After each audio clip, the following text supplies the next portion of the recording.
Saturday the 4th of September 2021. So the tomatoes are going alright. I'm starting to train them up on these with these simple metal clips that I've got. Some broccoli up here. I gave some to the neighbours today. Is it good? I planted up the pipe system yesterday. Mostly some lettuce and sweet basil. One thing I do during the next day is just pour a bit of juice over them. The pipe system yesterday with sort of spring summer crops, so still got some Bok Choy in there. I think weather will be cool enough, they'll be fine. Some lettuces, some more lettuces, romaine lettuce, or what do we call it here? Cos lettuce. Sweet basil, another round of coriander, basil and stuff. Those corianders already been in for a while. I keep chopping it off for making dinner for myself.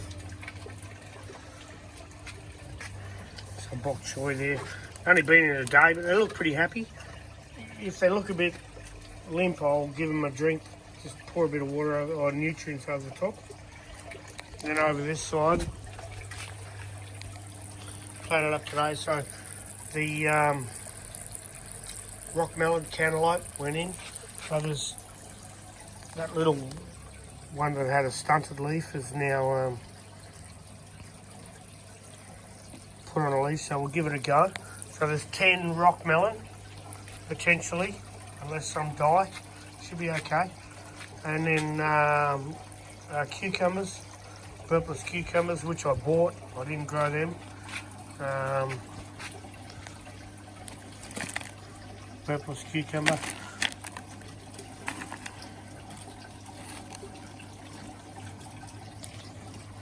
What's that dog doing?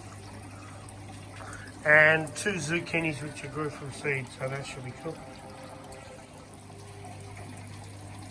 So 10 buckets planted up for a start of summer. Zucchinis, cucumbers, and rockmelon, or cantaloupe, as you call them in America. Flood and drain bed. Carrots are still looking fantastic. I'm going to give them another month. I'm not going to pull any yet. Onions are great. On the front, that one tomato. I'm not sure what I'm going to do with that yet. But here we go. Radishes. Radishes for wabbits. Some more up here. I'm going to eat these before my wife does, because otherwise she'll eat the whole bloody lot and I'll get none.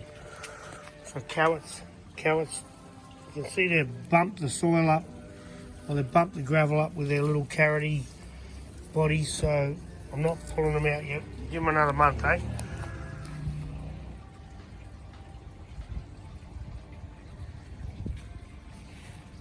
It's coming in the spring, so these guys are starting to kick on some flowers, so we'll hopefully get some mangoes. Really got to be careful with diseases with these here in Perth, like this sort of spotting the leaf. Now to me, I think it's anthracnose, so I sprayed them with mancozeb. Now you notice those ends of the branches there, they're dead. So they're drying back. That's necrosis, death. And that one there as well. And this one here is alive and looking great. And these guys are all alive and stuff. But there's some death up there. So something's not square there. Something's wrong. And so this one's dead too, right? It's not the top of it. But this one's alive. So that's the sort of thing you're looking for, you know. One stem is dead. Why is that stem dead? You know, these are all good. I could be wrong, and I'm going to treat it with some copper rather than mancozeb this time. Hopefully it'll be fine. There's some mango tree. And this orange tree, this is a Washington Navel orange. Looking fantastic. Just starting to break out in the spring. And here we go. Beautiful times. Now one thing to watch out for is you see that bug there with the X on its back. That's the Crusader Beetle. Now, they will eat the new growth stems of the spring growth, you know, as the plant grows out. Now, one on its own, you know, is like you don't need to reach for the spray yet because it's not going to wipe everything out. But when he starts bringing his friends around and then all their family and friends come over and they have a party, you'll see too much damage and then you'll need to reach for the spray. So, cabbage white butterfly up there and here, doing nothing to orange tree. So this tree's looking awesome, starting to jump out in the spring growth. Looking fantastic. Love the colour. Fantastic, beautiful. And a mango tree as well. It's looking pretty good. I just got to keep an eye on a fungus, whatever's killing that stem, you know. But these guys looking good. Now over here is a mandarin. It's a Clementine Mandarin. Now, ever since we've been here, this little tree has been showing this sort of interveinal chlorosis, yellowing like this. And so I've been giving it extra trace elements, iron and manganese and stuff. And like the new growth's okay, looks beautiful. It's starting to be in the spring, so it'll push out this and then it'll flower soon. And then we'll set fruit, mandarins, and over here oranges. So I'm looking at that going, well, you know, why is it showing chlorosis? Everything should be okay. I don't know what the soil pH is. It might be a bit high. Should be okay. So I've added extra trace elements, but I'm sort of thinking maybe there's a problem with what nutrients have been taken up through the roots. Maybe there's a problem with the root system.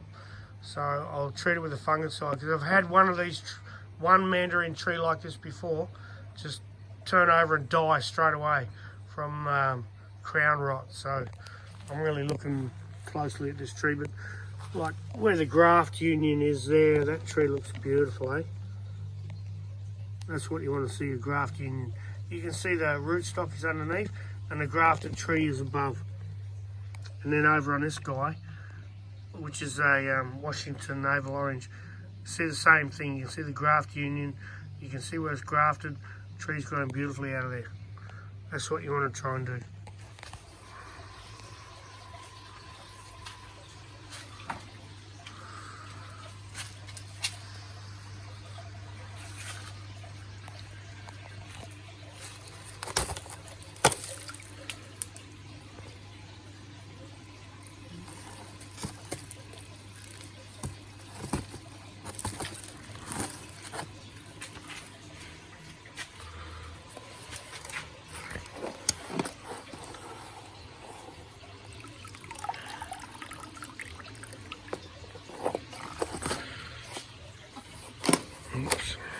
So here you can see this flood and drain aquaponics, although it does retain a bit more water, so maybe it's almost like deep water culture. And I mixed the seeds up and I lost track of what was what.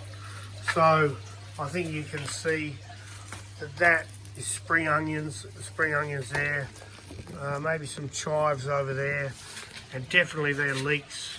That's leeks there, so leeks there. And then of course these are the tomato cuttings which I took, so I'm going to grow them in here, and they're in the aquaponic system.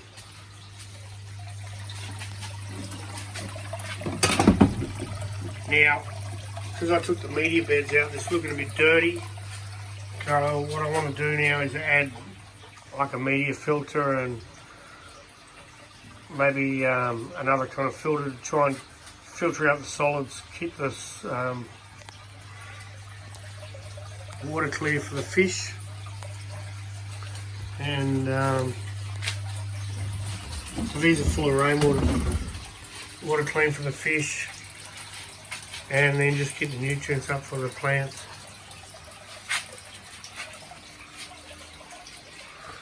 So that's like a floating raft. It'll be a floating raft system, and I've used some core flute and then cut holes in it for the pots to go through. And these are aquaponics, so this is running on fish waste, and I'm adding a little bit of trace elements to it.